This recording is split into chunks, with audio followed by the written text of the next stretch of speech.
camera, which is not near you. We are recording. Hello and welcome. Happy Friday. Thanks for stopping by.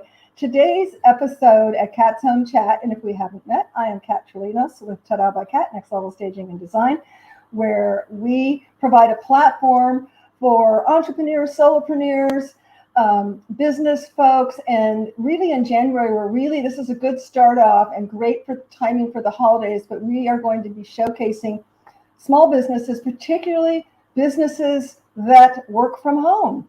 Solopreneur, entrepreneur, but work from home, because it's all things home that happen at home. And I really want to support small businesses, no matter what part of the country that you're in. So reach out to me if you'd like to be a guest. We're booking for January already.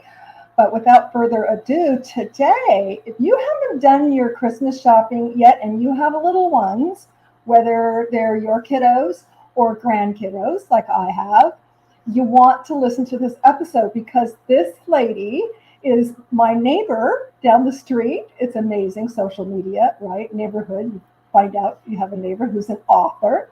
She has written a book, Lucy Learns to Share.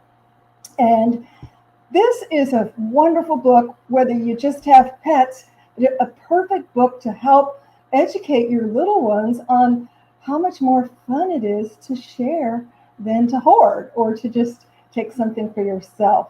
And we're going to expound on this, how we can do that as human beings, also in this coming season where it's top of mind to give and to share.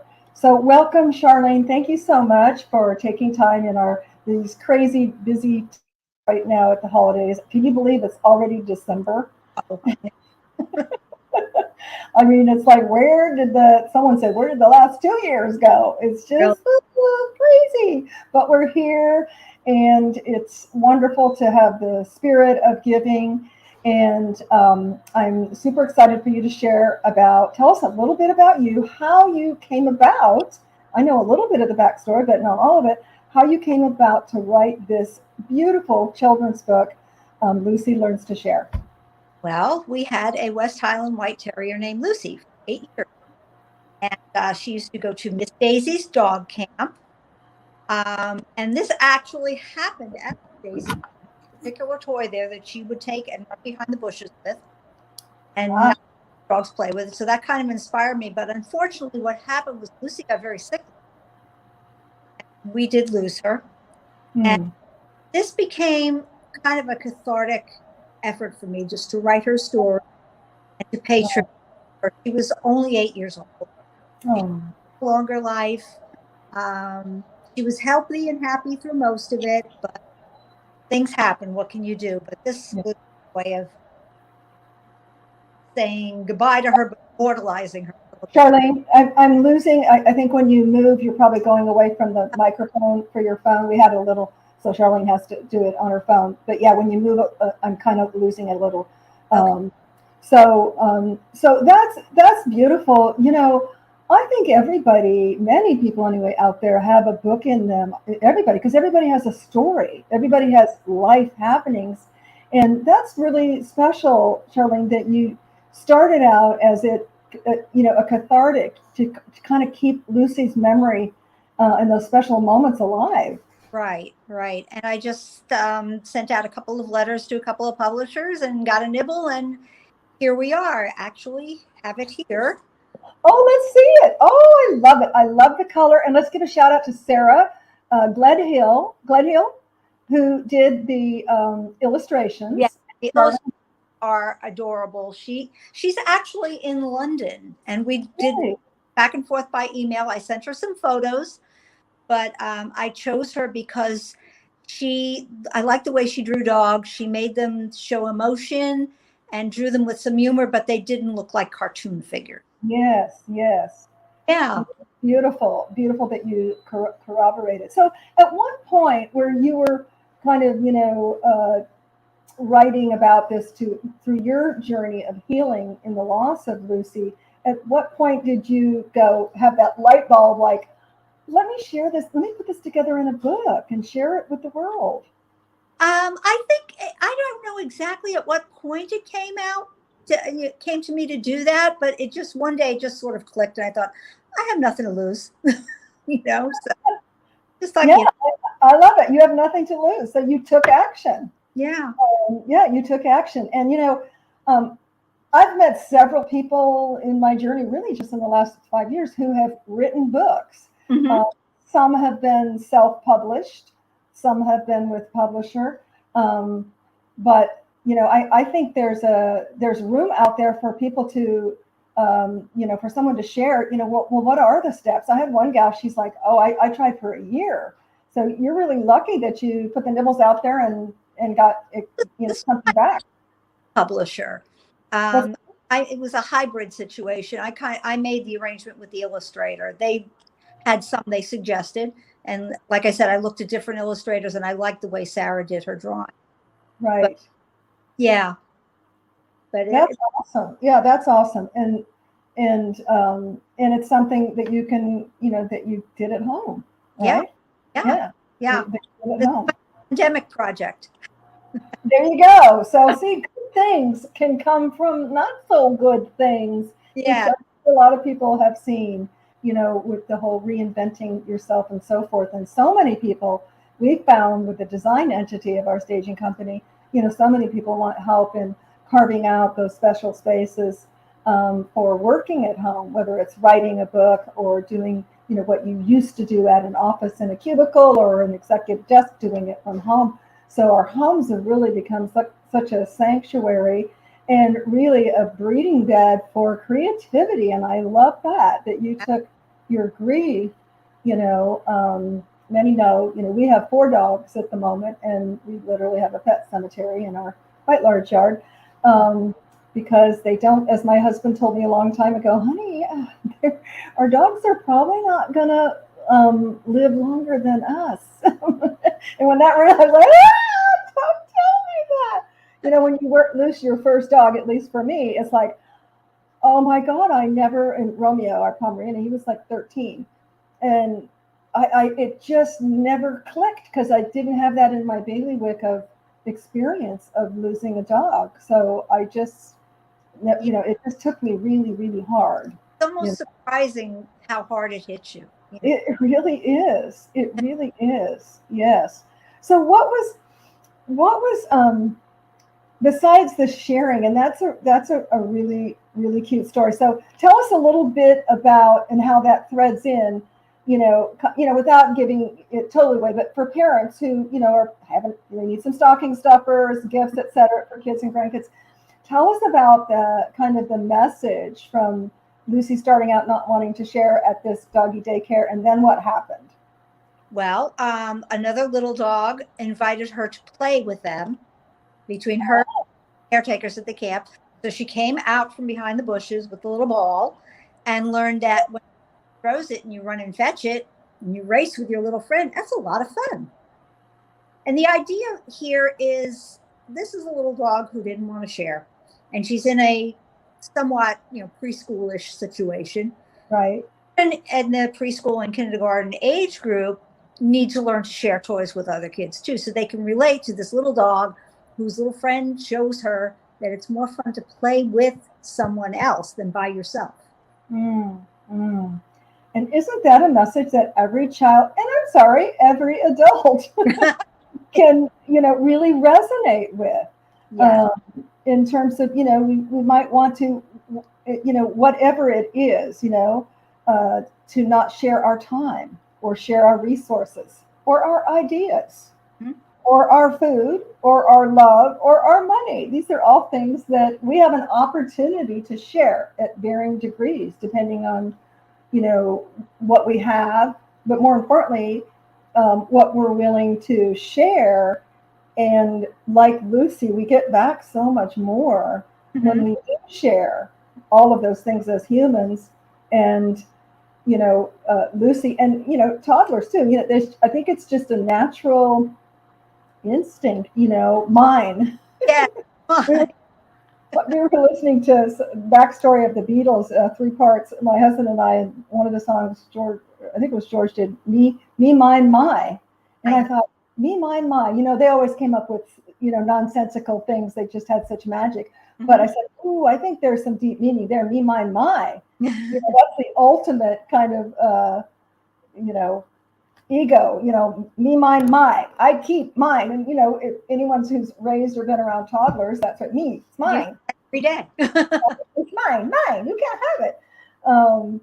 And so that's quite cathartic for children and for adults, maybe who haven't experienced that to a vast degree, to go, oh, wow, I was so afraid. And like everything, if we're not coming from love, the opposite of that is fear.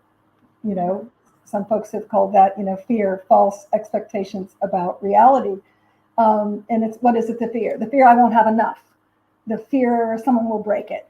The fear, I think it's the biggest thing is I won't have enough. Again, whether it's a toddler or an adult. Well, if I give, I've heard entrepreneurs, colleagues talk about, well, what happens if I give my secret sauce away? What if I tell them everything? I share and I tell them everything. That's coming from fear. But the bottom line is nobody has your secret sauce. Well, no one is you, Sharlene. No one is you. No one can share and talk about Lucy like you can. Mm-hmm. Right? And no one is you that's had your experiences. So I think when we got it through our heads that there's nothing that there's not an abundance of, and come from a place of abundance. And, that's what Lucy teaches, all the children who read it, is that her fear turned into abundance once she learned that, wow, woohoo, this is much more fun to play and see others have fun, and they'll play with me more. And, that whole kind of cathartic karmic thing that happens, Exactly. Awesome. I don't know where we are on time. Is there anything that I haven't, before we get into a little bit of, take the topic a little sideways, what else would you like to share about the whole process? Like, what was some aha moments for you, Sharlene, when you began, you decided, you made the decision, you know what, I'm going to take this into a book so I can share with others. I guess, let me start with this. What was the hardest part? What was the easiest part? Oh gosh, the hardest part was getting the whole story together and just making a progression from beginning to end and making it make sense to someone. I had a couple of the family. You did what? You got some of the family involved? Yeah, my daughter read it. My husband read through it, and what do you think, and that sort of thing. And then the easiest part really was working with an editor, because you have to. It's one of those check your ego at the door situations. You have to listen to this person because they know what they're talking about. They're in the business. Yes. You may think you've written the next Hamlet, but that sentence doesn't belong there, or if it should be worded a different way. They know what they're talking about. Yeah. So, and I was looking. They're going to check and balance the grammatic. Now, did you ever feel that they took away any creative license to you? No, not at all, because they were respectful of that. Awesome. Yeah, they were very good about that. They kept my, they didn't change the storyline at all.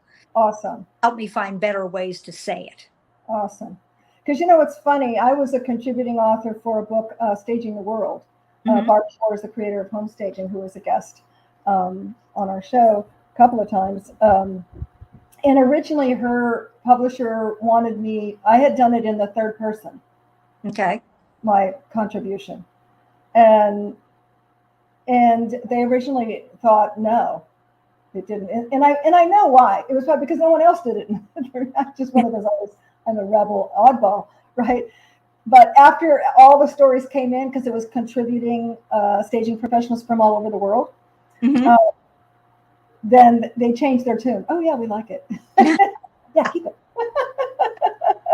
Which, sometimes then maybe when they see it more than once or twice, I don't know if that was even the case, but so that is, I guess, would be an opinion, I guess, whether a story should be in the third person. Right. Editing process also. I always had the option to say, well, no, I want to keep it the way I wrote it originally, but you have to have flexibility with something like this. Sure. Yeah. And so from the time, it sounds like you were really lucky. You got a nibble right away. Mm-hmm. And did you have the book finished? Yeah, the story was finished. Yes. The story was finished. Okay. Done. Because, my draft was done. My draft. Okay. The draft. The draft. And how many rewrites did you have to do? Oh, maybe 2 or 3. Okay. That's not bad. No, it wasn't bad. Well, it's a short story. So. Yeah, short story. Yeah. I'm sure, when you get into something that's quite a bit deeper, it could take a year or longer. But so from the time the publisher said, yeah, this sounds like something we can work with, till the time you had it published, and I know just recently, we'll save that for the end. Good news, because there was a paper shortage, right? Well, a little while back, but we've overcome that. Did it take 6 months, 3 months, a year? Approximately 8 months. 8 months. Okay. Yeah, I think I kind of settled on, an agreement with them in March, and we just took it from there. Awesome. So Lucy Learns to Share was birthed in 8 months. Yes. I like that. And just in time for the holidays. Again, guys, if you're just tuning in here, I have a local solopreneur, Sharlene Novak, who lost her beautiful little Lucy, West Highland Terrier. Am I saying it right? Mm-hmm. And took her grief into a cathartic exercise and ended up writing a book, found a publisher, and it is available on Amazon. We thought when we did this broadcast that we would have to say coming soon, but surprise, surprise, the universe lined up. I think Lucy had something to do with it, perhaps, also. What do you think, Sharlene? Yeah? I agree. She was a stubborn little girl. There you go. I knew that.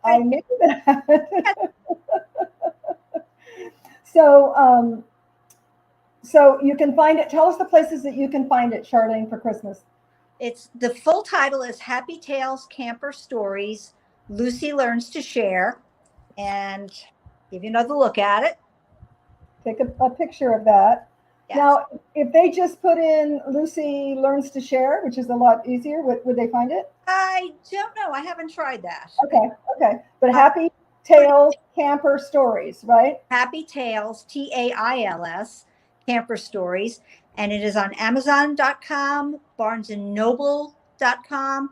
It is also available through local bookstores. We have a really lovely local bookstore right here in the Woodlands. It is called Village Books, and it is at 9955 Woodlands Parkway by the Walmart. So if you're one of those, you want to touch it, feel it, kind of feel the energy of Lucy Learns to Share, you can go over to the local bookstore. If not, Amazon and Prime, or just a click away. Yeah. And what does this book retail for about? $12.99. $12.99. Okay. Mm-hmm. Perfect stocking stuffer or gift. Yes. For your kids or your grandkids. Especially if you have one of those kids in the family that tends to hoard the Lego blocks or the Yes. If you've got a hoarder out there, a little kiddo hoarder. Who says, me, my, mine. There you go. Siblings, or even if they don't have siblings. I know, Sharlene, you and I chatted before the show. We're an only child. My husband was an only child. And so all the more it's important for only children really to learn about the art of sharing, because they will come in contact at school, other friends, relatives, etc., even if they don't have siblings. So it's even more difficult, and important to get that through to only children, the sharing concept, which could be foreign to them if they've never been exposed to it. Exactly. Yep. Very easy to fall into that spoiled rotten stereotype too. So there you go. So don't just throw stuff at your kids, guys and gals out there. You want to buy them something meaningful to help you. We will help you parent and be a better parent in teaching your children how to share. And I challenge you out there during this holiday season, because this is our last broadcast. We will be doing a rerun the next 2 Fridays. I challenge you, when you are having fear set in and you don't want to share your time, you don't want to share your resources, your ideas, your food, your love, most important, or your money, think about, the lesson that Lucy learned and how much more rewarding and fun and exciting and happy she was when she learned how to share. And as humans, there's just nothing more rewarding than giving of your resources. Time, as I was telling Sharlene, is the most valuable. So maybe today you can just give someone 5 minutes of your time, maybe someone you haven't talked to in a long time, or seen, or they've been on your mind, and you give them a call or an email, phone call. I say phone call because we're so digital. We're so digitally connected, aren't we? That sometimes we forget. I know they tell us now, oh yeah, nobody answers their phone. I always answer my phone unless I'm in a meeting. I'm just old school because I've been in sales and marketing for 30 some years. And if I didn't answer the phone, that lead's going to go to somebody else. So yeah, that's just kind of a habit that I've been into. And I like to get things off my plate right away. I don't want to have to call somebody back. Thank you so much, Sharlene. I wish you the best of success in your book. And I know that Lucy is going to energetically be in every book. Are you going to have a book signing, or is there anything we can plug about that? I'm working on that, possibly something at Village Books. Okay. I don't have any firm information on. Okay, well, keep us posted. Let me know, because we'll do a post, and I'll wait to buy my book at Village so I can get it autographed. Absolutely. Because that whole energy of Sharlene and Lucy will be connected to the book and bring lots of good stuff. I know that is so true. Thanks again, Sharlene. Everybody out there, have a wonderful holiday. Whatever you celebrate, make it magical, and be willing to give when you're not getting anything. Whether it's your time, whether it's a meal, a cupcake you share, information, share your information. You'll get it back tenfold. And signing off, if you know anyone who is an entrepreneur, solopreneur, works from home, who'd like to be on the show in January, we are lining up guests, and we'd love to give you a platform too. Until then, I guess I'll see you next